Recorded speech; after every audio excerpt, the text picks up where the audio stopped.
I'm very excited to be starting this class. I just want to tell you a minute why, and then we'll start. And I want to give a shout out to the person who started this class. So, approximately 5 or 6 years ago, I went to. Oh, come, Greg, come. Approximately. Come right here. Overflow. We haven't seen it in ages. Behind the camera. Good to see you. Good to see you.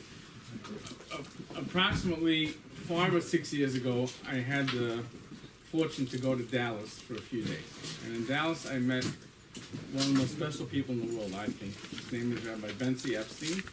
He runs DATA, that's the Dallas Area Torah Association, or whatever they call himself. He's a guy just full of passion and love of Jews and good sense of humor and friendly and everything you want to see. Just anyway, well, I was there for a few days watching what he does, and one of the things that he had this class, Breakneck through the Bible, and I thought it was pretty amazing.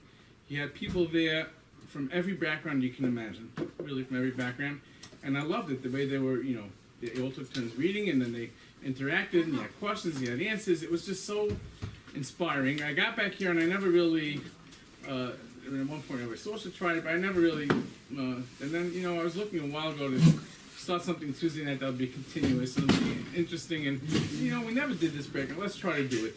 But it was the challah bacon, it was the dinner, and so I said, I'm going to start right after the dinner. Of course, we didn't get a chance to publicize enough of you got my last minute texts and emails today, but whatever it is, I'm really excited about it. I think this is very special, and like Susan was mentioning before, we all learned the stories of the Bible as kids, but very few of us ever rethought it as adults. It's a problem we all have from any background we're in. And really, it's a chance to just go through the whole thing, cover to cover, from A to Z, and see it and analyze it. So I'm very excited about it. I'm going to say one favor before we start. If you could turn to Rabbi Cohen, and everyone just say hi to Bensi, because this is a thank you to Bensi. So, hi, Bensi. Hi, thank you. Okay, Rabbi Cohen, thank you. You can turn Bensi off now, and now we're going to begin. I'm just going to get another 2 books. Hold on one second. I'll get them. I don't know how to turn them off. Oh, yeah? Okay, thank you. Okay, so we're gonna. Now, everyone's got their own flavor, so obviously the way Bensi did the class and the way I'm doing the class is not going to be exactly the same, but he did coach me a bit. And before we start, we're going to have a little introduction. Again, his introduction lasted the whole class. Mine is not. But I do want, there are a few points.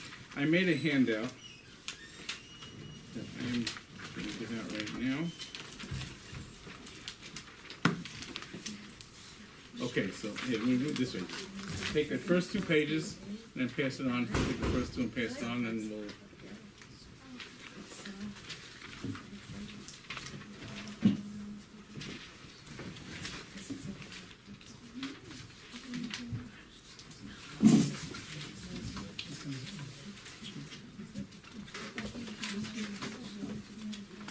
Now, there are a lot of books that we could sit down and make a class about, but we picked the Bible, the Torah, and that's because the Bible is unique. It's the only book that the author is the creator. So we want to see his book first before we get to any other books. It's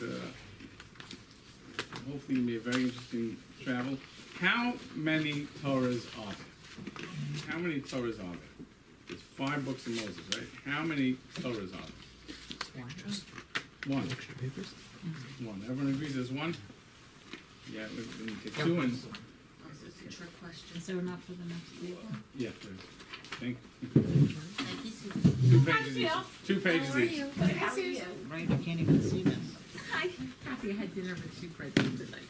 Yeah, did you read that, please? So, how many Torahs are there? You say 1. I'm going to turn to page 7.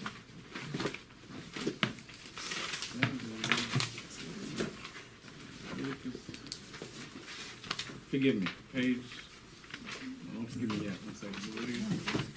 26. 2646. 26. Oh, it is 2646. No. It's the, There you go. Page 717. Page 717 for a second. I just want to show you one thing there.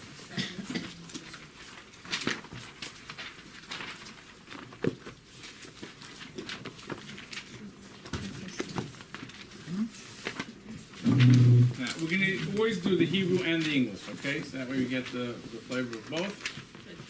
Greg, you mind me? You're gonna read on 7.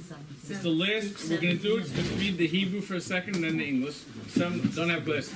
Steve, 7:16. The Hebrew, the last verse. Asher no Ayla.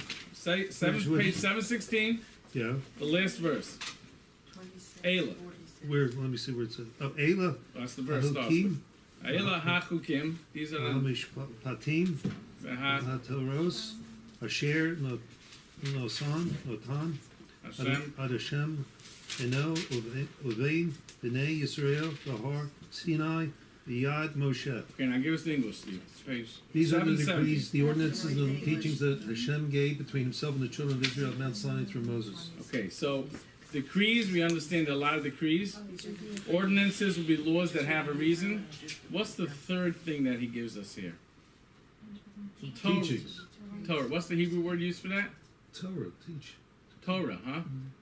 Look again in the Wait. Hebrew side. Does it say Torah? No. What does it say? Shpatim, HaTorah.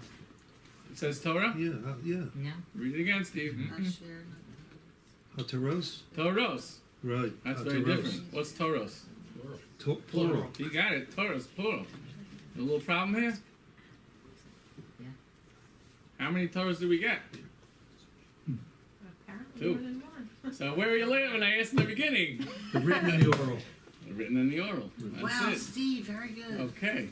Thank Okay, you so very that's much. that's the introduction to the. We're going to learn the written Torah, but we have to understand that there is no way we can understand the written Torah without the oral Torah. The comparison would be, you go to a lecture from Professor Einstein, Albert Einstein, and it's magnificent and pure genius, and then someone else wants to understand it, so they take his notes, his shorthand notes, and they try to understand it from the shorthand notes. Is there any chance in the world they can understand it?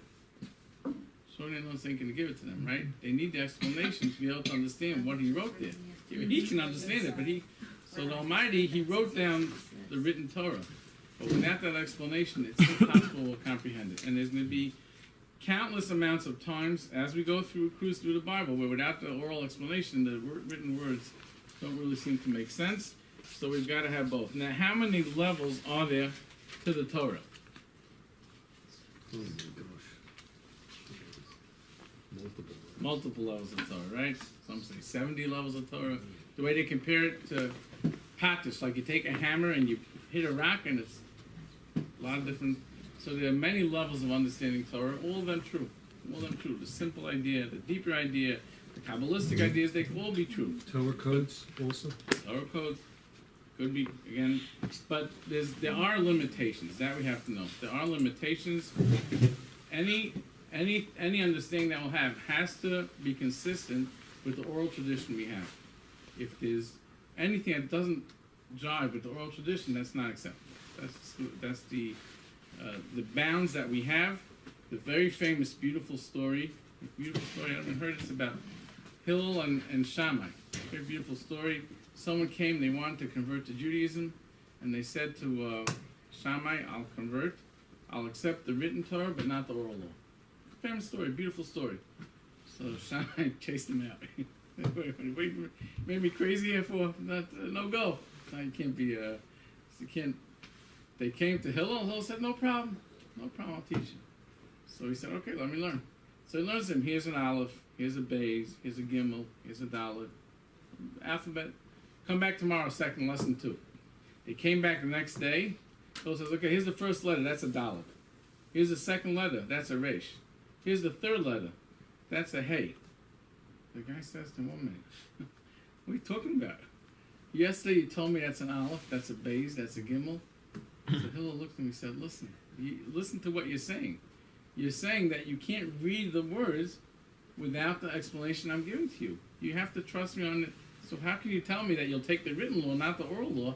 There's no way to transmit that without the oral tradition. That's what Hillel told him. Beautiful story, and that is the limitation. So we can have a lot of understandings to the Torah, but once it gets, they are out of bounds. In other words, there are people, Bible critics, or people who will say things that are unacceptable in our tradition. That we can't That's the confines that we have. Okay, what does the word Torah mean? Someone said this right away. I don't remember who it was. What does the word Torah mean? Instructions, teach. Instruction. Teach. So this is the very important point, and the last point I want to make before we start, that Torah is not a history book. Now, can you imagine, just imagine, if I wanted to write to you the history of the creation of the world, the first 6 days of creation, how big a book do you think we would write about it? Think about it, you know, creation, Big Bang, the heavens, the earth, the oceans, the fish, the animals, man, woman. How many volumes do you think that would take for us to describe creation of the world? It would be unbelievable, right?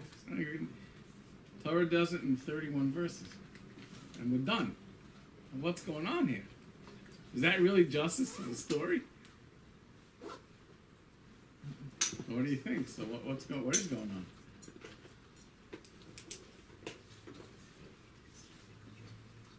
Why are we It's just one definition, where the other way could be many definitions. of okay, heaven. but again, whatever happened, it's not. Is it doing justice to the story of creation? Do we have justice here to the story of creation? Is he really giving me all the history, all the facts of what happened, play by play? You know, It's giving you the essence in an abbreviated form. so why abbreviate something? Because there's too much. There's more to it than that. Or let's say it this way, that's not the point of the book. The word Torah, you said, means to teach. The Torah is here to teach us what we have to know for life. It's an instruction manual. It's irrelevant for us, the myriads of details that went on in those 6 days, it's irrelevant for us to know. Whatever's relevant for us to know is here. Why every word is relevant, I'm not, we can try to dig whatever we can, and we will try as we go.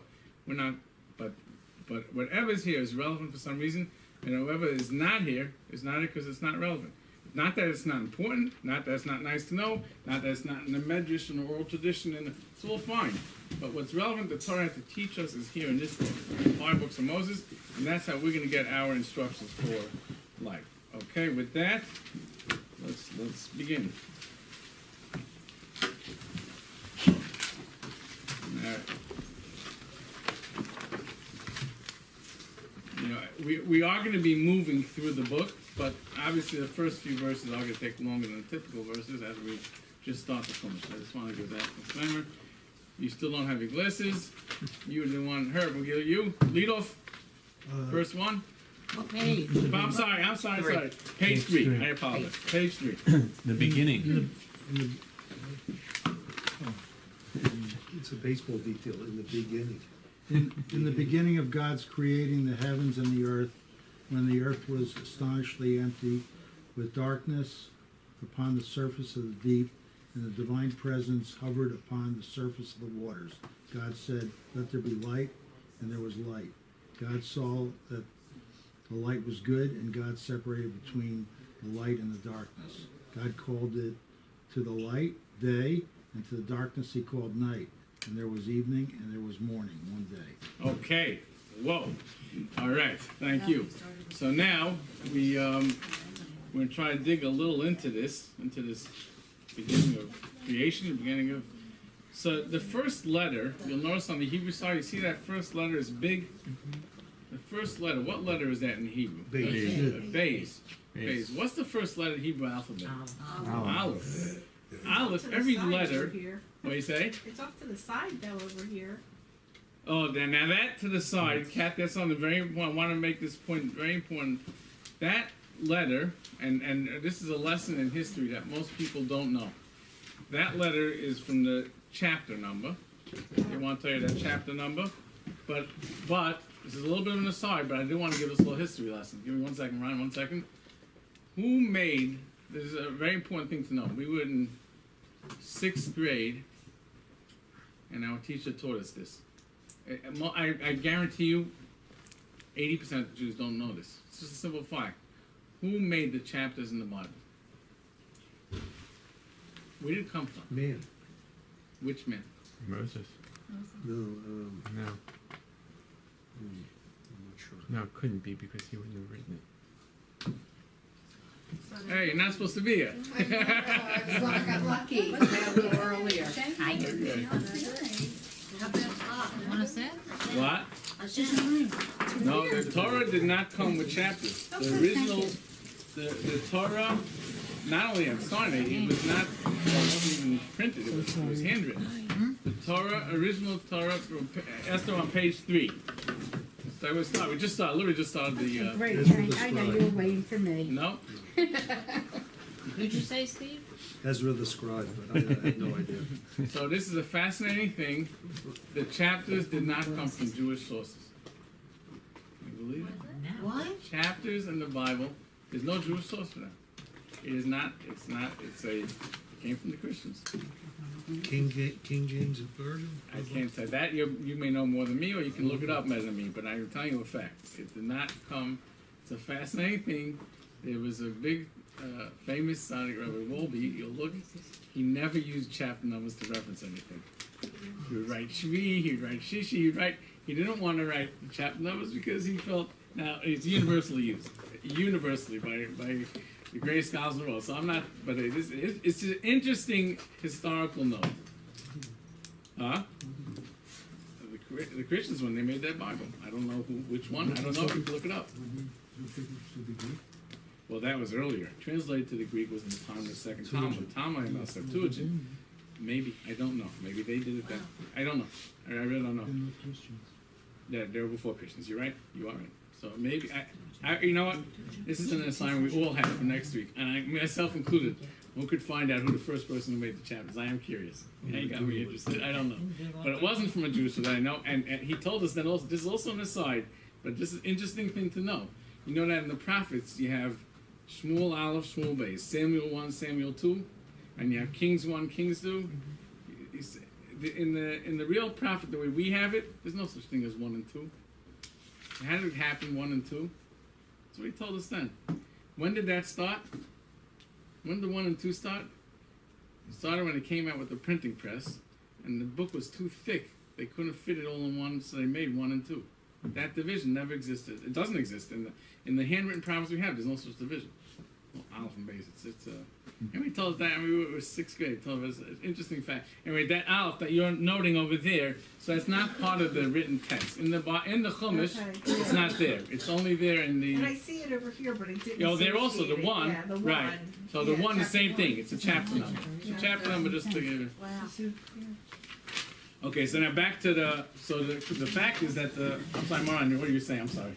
I heard a rabbi one time speaking, and he said that it starts with bet because Aleph is empty, because first you need to be a person before you open the Torah, before you open mitzvot and learning what God gave us. So first you need to be a person, and then, so that's why Aleph is empty, and then starts in bet. But that's something that I Okay, heard. I'm going to rephrase what she's saying. It wasn't what I was going to say, but I know what she was saying.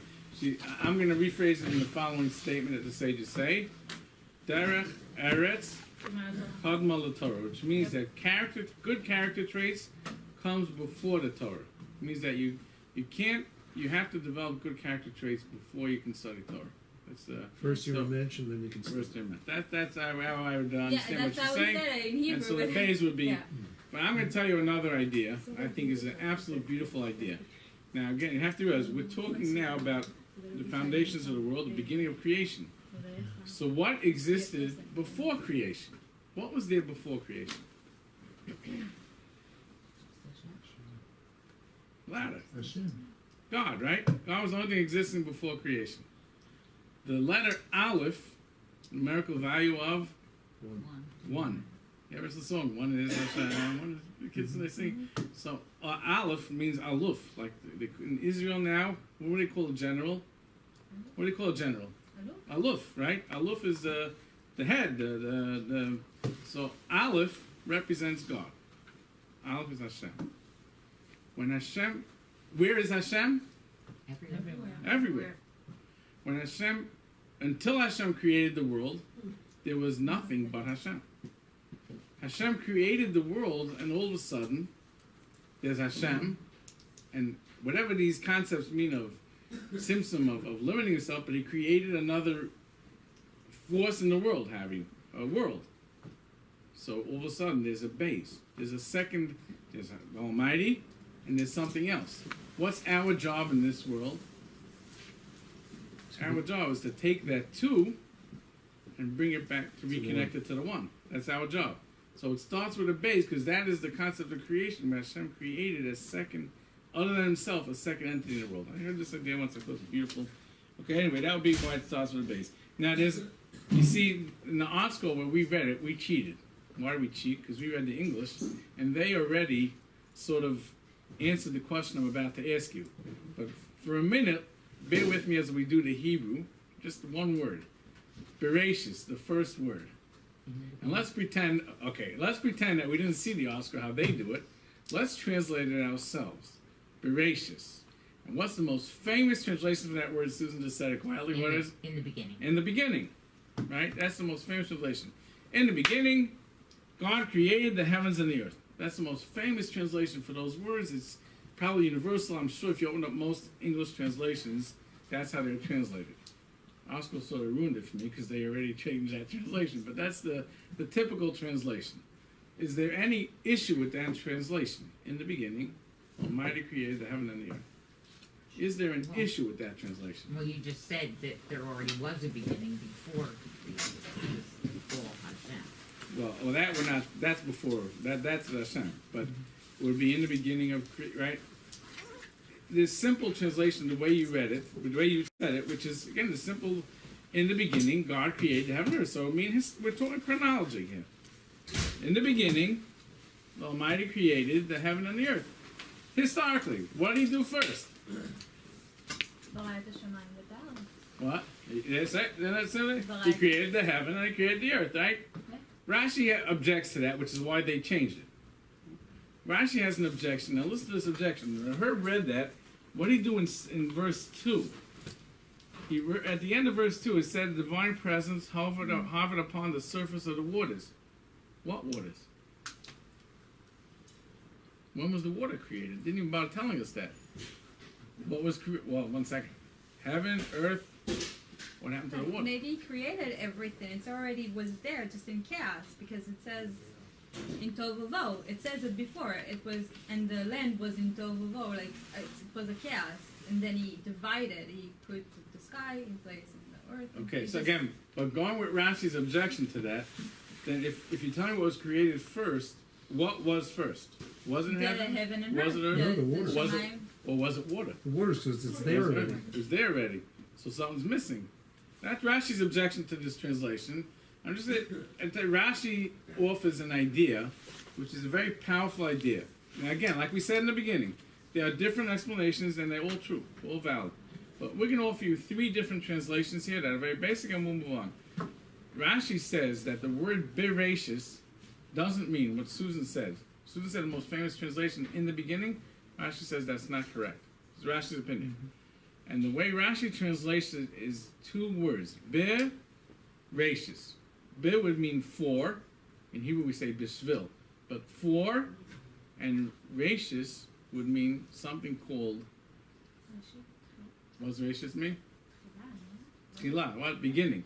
So God created the world for something called rashis. And the first thing the Torah tells you that there's a purpose to creation. This world's not an accident. This world didn't just happen to be. God created it for a purpose. What was that purpose? Something called rashis. Well, what's rashis? What is rashis? So Rashi starts telling us that it finds different verses where the Jewish people are called rashis and where the Torah is called rashis. And Rashi says that the word bereshis means that God created the world for a purpose for the Jewish people and the Torah. That's how Rashi translates it. Okay? Beautiful idea. Give you some inspiration. The world's here for a reason. We're not here just to happen to be. Nachmanides, the Ramban, says a little different, and he really, what Maran started saying, is really touching on what Nachmanides says. Nachmanides says, now he says that the word bara, for the Hebrew, there's a word called bara, which means created, and a word yatzar. Yotzar is to form. And Nachmanides tells us that create and to form are two very different things. Anyone want to guess what's the difference between creating and forming? Creating is from nothing. Forming's already made. Excellent. Yeah. Forming is putting it together. Excellent. All things correct answer. Bara is what we call in Hebrew yesh me'ayin. Ex nihilo they call it. To take from nothing to have something come about. That's bara. Yotzar is to form. You take a pottery and you form it into a cup or into a utensil or into a plate. Asher Yotzar es ha'adam. Right? The Almighty formed man. He took, but he didn't. It wasn't ex nihilo, right? It wasn't man. Man was. He took the earth and then the water, and he formed man, and he blew into him. But he formed it. It wasn't just. Bara would be yesh me'ayin, and Nachmani says that the Almighty. This is he says. Bereshit bara means in the beginning, and he says it really means that. In the beginning, God created. It means the history of creation. The heaven and the earth would be two little mustard size powers of energy, one heavenly, one earthly, and from those two little forms of energy, everything else emerged. Those are the creation ex nihilo. When we maybe start thinking about a Big Bang or something, but ex nihilo, and from them, everything else emerged afterwards. That's what Nachmani says. And the third idea that I will share with you, which is a very important, beautiful idea. If I asked you to think now, what was the first thing created in this universe? On your own. Forget about now what it says here about the heavens, the earth, the water. What would you say? If you were thinking now, what was the first thing that was created in this universe, in this world? From a religious or scientific point of view. All right. Historical. Historical. You had to throw that in. Well, in the history, that's all. We're religious people here. We're here. We're learning the story of Bereshit. We're learning it in the Bible. So forget about. We're just learning historically. God created the world. That world accepting. What did He create first? DNA. Atoms. Matter. Energy, I mean, basically. Energy. Okay. Well, that So would- again, Nachmani seems to throw in something with this idea. I'm going to offer you another choice. The first thing created was time. Time. Getting into the Einstein here. I'm not Einstein, believe me. I only wish I had such an understanding of the world like Einstein did. But I wasn't know. time not our time? Time was something that was Different. completely different than what we think of time is today. It's you know, 1,000 Again, days. 1,000. It's 1 day. right. Could be a Well, we're going to minute. get to discussing whatever we can about Right. those ideas, but it's irrelevant really to that idea is irrelevant to the fact that it has to be that there's a beginning point of time. If the Almighty is infinite, yeah. If you give me 1 second, Greg, I'm not going to go. If you give me 1 second, let me just finish this, and I'm going to do that. Let's just say that this is the moment that the world began. Whether it's our days of 24 hours, or the Almighty's days of a day being 1,000 years, or the Zohar's days of millions of billions, immaterial. But there's some point that the universe began. The Almighty existed here, exists here, exists here. We can start with the beginning of time, as long as it goes it was. We can end with an end of time. It's irrelevant to the Almighty. He's there before and after. The first thing created, and this idea, whether the Lagon or the Soprano say this, is time. Time in itself is a creation. It's something that started. There's a starting point. What do you mean starting point? The Almighty is infinite. There's a starting point in creation. That itself is a creation. I think it's a beautiful It's an idea. Just 1 second, guys. Just give me a second. As finite beings, we may not be able to really comprehend to the nth degree, but it's something we have to understand that is true. It's a classic paradox. Because you have infinite worlds, finite time. Okay, It's so a paradox. again, It when is the a Almighty paradox. is there expanding universe? The Almighty created it, expanding. The Almighty is infinite. I can't answer you. Is there a border to the universe or not? Whatever the Almighty is the only thing that's infinite. That's for sure. Right, He is but infinite. again, it's if you consider space and time continuums, it's an infinite because you know where the beginning, where the end is. It's infinite. But I yet, don't. when the earth in the earth itself, you can always see a beginning and the end because there was a point of creation, and at some point there'll be a point where it ends. So kind of think about in terms of life. You're born, you live, you die. So it's a you're only on earth for a finite period of time. We are finite beings and limited understanding and limited, but again, God, who is infinite, did create this world and did have a beginning to it. Two people on the side. He was first guy. Give me 1 second. I'm sorry. What about a different approach? Let's say that we don't know what happened before creation. So probably the time in creation began at the same moment, let's say, because without creation there is no time. Because if something changes, we notice the time is. So at creation, No. Hashem created time? At the process of creation, we can indicate or notice that something is changing.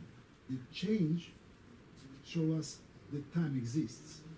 If there is no change, no time. Think about that. Is that true? If there's no change, you can't tell there's time or there is no time. Well, if a tree falls in the forest, do you hear the tree fall? But did the tree fall anyway? Whether you heard it or not, did the tree fall? Yeah. Okay, so Isn't he saying that time and change are interchangeable? Really? Mm. Change shows that there's time, and time shows that there's change. Right? yeah, but you time notice. itself So is again, conceptual. is the point is that you can't measure the time because you didn't change notice is it the because you didn't see the change, It's the or concept. the Yeah, point is the time the doesn't time exist. itself is conceptual. Okay, I feel like he created time for us because for him it's irrelevant. He created everything. It doesn't matter when he did it. For us, it does matter when it begins, when it ends. Like, because we're not here forever. We're not like. We're finite, Yeah. but that in itself, that okay. I really think about this. I'm not sure. I'm not sure if change is a way of noticing time. For the dead person, there is no time for the dead person. Nothing changing. Well, what Nothing exactly? changes. What do you mean there's no time though?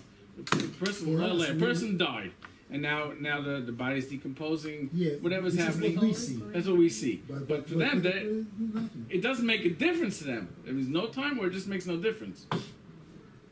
It doesn't exist time, or it doesn't matter to them. We measure the time when we see the changes. Because that's how we measure it. Because we're human beings that can't. But does it mean that there's But no we are time? talking about our Perceptions. perception. Okay, I hear. Okay, Gabby, I'm sorry. What, you So we know that like Hashem is outside of time, but we also know that his Torah was used as a blueprint for creation. So how is it that Torah wasn't the first thing that was created? Because without the Torah, he wouldn't be able to create time. If he's because they say like he looked into the Torah. Torah and created the world. It does say that. It says also the Torah preceded the world. It says that the Torah preceded the world by so I'm not gonna I'm not gonna pretend to answer that. I don't. At what point is the Torah also a creation? It's his will, but is it creation? So he wrote that original whatever black Torah on fire on white on how it's described. So I don't know. Forgive me. It's beyond my. I don't know. I don't know, to be honest. Okay. Yeah. What is the shortage? Louder, Greg. Got it louder. What is the Everyone wants to hear you. And the first word. Yeah. What is the shortage? What's what's the root of the word Bereshis? Mm-hmm. Now Rashi says it's two words. Bishvil, Rashis. That's how Rashi says. So now you're gonna look for the root of the word Rashis, which I assume. But it's also could be השורש של המילה זה ראש, ראשית, ראש, תחילה. That's be. if Could you be if you beginning. look at it by how we learn it in school, it's בראשית השורש זה ראש, so ראשית, התחיל, beginning. What is the shortage? Beit, Russians, and It's actually the shorsh That's is bar, resh, create. resh aleph shin, So, שזה ראש. You could have Barashis. He created in 6 in the days. process of creation, we create. About that.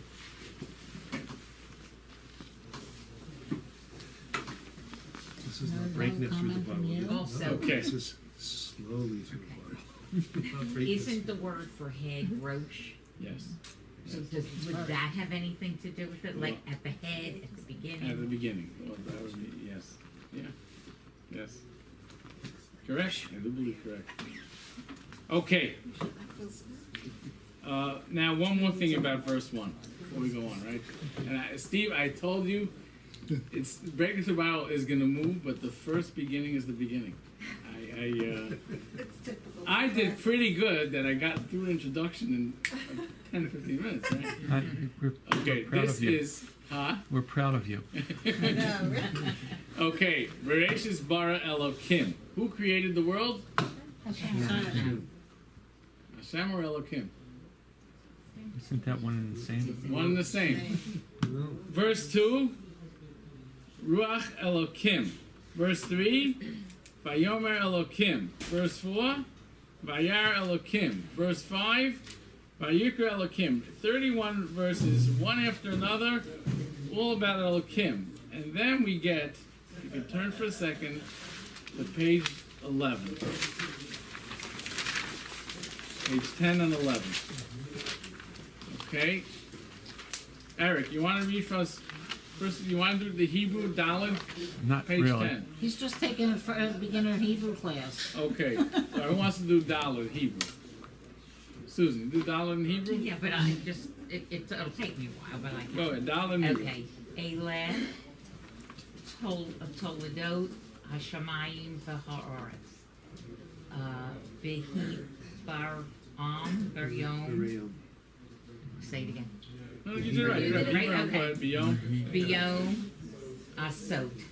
Adonai Elohim, Eretz V'Shamayim. Okay, Alan, get that English there. Verse 4. Verse 4. Very good, Susan. Chapter 1? No, verse 4 right down, page 11. Where are we? Oh, Right okay, here. okay. Yes.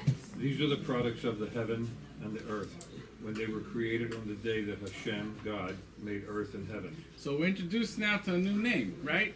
For a whole chapter, and it really was 31 verses and then another 3. Over and over, the name is Elokim. And all of a sudden now, in this verse 4, the way Susan and Alan both read, it's Hashem Elokim. Now Hashem, God has many names, and each represents a different aspect of how He is treating us, or how He's conducting Himself. So what is the name Elokim as opposed to the name Hashem? It's a very important idea. This is one of the fundamentals of Jewish philosophy. What is the difference between Elokim and Hashem? And then we've got to understand why the Bible changes it. Don't we say Hashem when we're just speaking of Elohim? Like, we don't use Adonai. And we don't say it out, that's true. But, Yeah, but like- even not saying it out, there's Hashem and Elokim, right? We don't say it out, but as I said, there's still two different names. Two different They have to manifestations represent of two God. different ideas. Yeah. It's very important. Does anyone know the two different ideas? What's Hashem and what's Elokim? These- Any idea? These are very, very important ideas. I think I remember learning once that Elohim refers to anything to do with nature, usually, like any physical like thing, especially with creation. Okay, I don't know. I'm not saying you're wrong. I'm not familiar with that. I'll tell you what we were. Elokim represents strict judgment. Elokim represents strict judgment. Hashem represents mercy. And you'll go through the Bible, and you will find this over and over. They're plugged in at different points, and if they're ever interchanged, the commentators will jump at it and explain why. But that's the typical. Rabbi, in the Yeah. morning prayer, Yeah. it refers to it that way too. The first prayer we say, it refers to El Shaddai and then Hashem. 2 times his name is mentioned. Refers to. The first one is when they say, and El Shaddai shall assist you, and Hashem will show some type of mercy. Mercy. Show some So mercy. it's the same type of thing, isn't it? Right. No, yeah. So Elokim is strict judgment, and Hashem is mercy. Let's think of Rosh Hashanah. Rosh Hashanah is what? Mercy and judgment. Mercy Two and judgment. things. 2 different aspects, right? Okay. So now you got to ask yourself. So Bereshis bara which name? Bereshis bara Elokim, right? The whole first chapter. And then all of a sudden here we're changing it to the day that Hashem Elokim created the heaven and earth. So which one was it, or did it change? Who said that? Who said that? What do you mean it changed? I'm saying it changed, but Oh, it's not changed yet, so why? So the way the sages say it to us is that, now I'm going to say it the way they say it before we try to dig into it, but the way they say it was, originally, betchila, that's how the word they use. Originally, God created the world to run with strict judgment.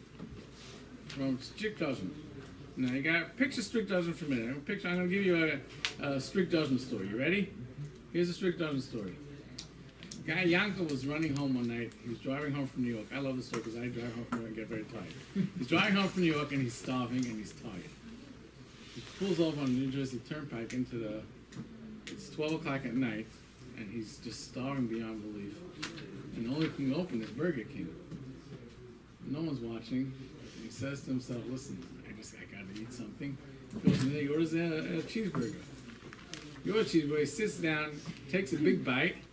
The roof slides open, lightning comes right down and hits him on the head. Strict judgment, right? So the world was created, that's the world created. Bereshis bara Elokim. He's supposed to be strict judgment. No time to, oh, don't worry, take your time, come back to me, think about it, I'll give you a chance, second chance, forget it. Strict judgment. That's the way they say the world was created originally, but then God saw the world can't exist like that. People won't survive. Why won't people survive? Because they make mistakes. They would make mistakes. How many people never made a mistake in their life? Now I'm talking between us and God. I'm not talking about man to man. No one. Well, the very fact, the Gemara says that there were 4 people who never did a sin. The Gemara says. Names. Abraham was one.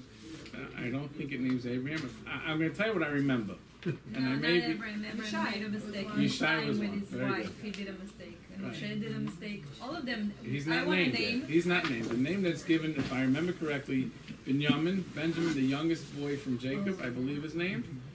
Yishai, the father of King David. Kilav, I believe, the son of King David. And the 4th, I don't remember. It might have been Who was the third one? Kilav, one of the sons of King David. Huh? Who? I didn't hear. I'm sorry, I didn't hear. I didn't hear. I'm sorry. Never mind, never mind. Oh, I don't remember. But what's that? So the Almighty created the world to have strict judgment, but He saw human beings won't survive because we make mistakes, we do things. So therefore, Hashem said, you know what? I'm going to make a partnership with Rachamim, with mercy. So that's why it's Hashem Elokim. Bereshis bara Elokim. First it's Elokim, but then the Almighty saw it won't work, so He made Hashem Elokim. So that's how you learn it as a kid in elementary school. You get a little older, you start saying to yourself, well, what are you, joking? What are you saying? The Almighty made a mistake? He didn't realize that, I mean, come on. What exactly are they trying to tell us? Plan B? What do they learn in elementary? This is the way, elementary school is how they teach you. Yeah, Kim. Hashem wanted to create the world with strict judgment, but then He saw it's not going to work, so He like we're now kids, we understand it. So plan B, you know, you figured you'll drive straight to Toronto through the night. Then you were too tired, so you said, all right, plan B, I'll sleep overnight in the Motel 6, and tomorrow morning I'll go to Toronto. And that's as a kid, that's how you know, there was a plan A, I planned to do this, but I see it's not working, so I got to readjust. I can't deal with reality. Come on, you're talking about God, you're not talking about a human being here. Hashem knows what He's doing. What does that mean to say? So I'll tell you, a beautiful idea once heard. This is really so uplifting and penetrating. The idea would be that it doesn't mean originally and then Hashem changed. The idea is there's a plan A and a plan B. And the plan A and plan B apply to this very minute. God created the world for a purpose. Right? For a purpose. He didn't create it for an accident. What is the purpose? Why did He put us here? To what? His name. What? So many different work His name, to do His word. Like, But what are we here for in this world? Human being, we're all going through existence here in this world. To become more godlike, to become in the service of Hashem. So why? Why?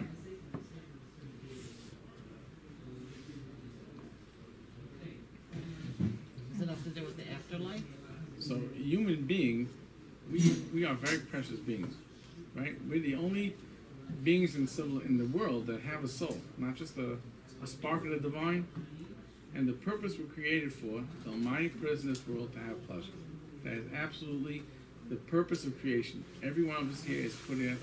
The only thing is that the pleasure He put us for is not the pleasure that we grow up with, spiritual wealth, not ice cream or 7-layer cake or a Swiss Alps. Darn. Well, that's not, that pleasure is really very cheap. Maybe in this world, but that pleasure is very cheap. So my prayer is here for a much deeper pleasure, a much more meaningful pleasure, much more powerful pleasure. That pleasure is so powerful, this is how sages say it to us, it is so powerful that a sniff of that pleasure is greater than all pleasure of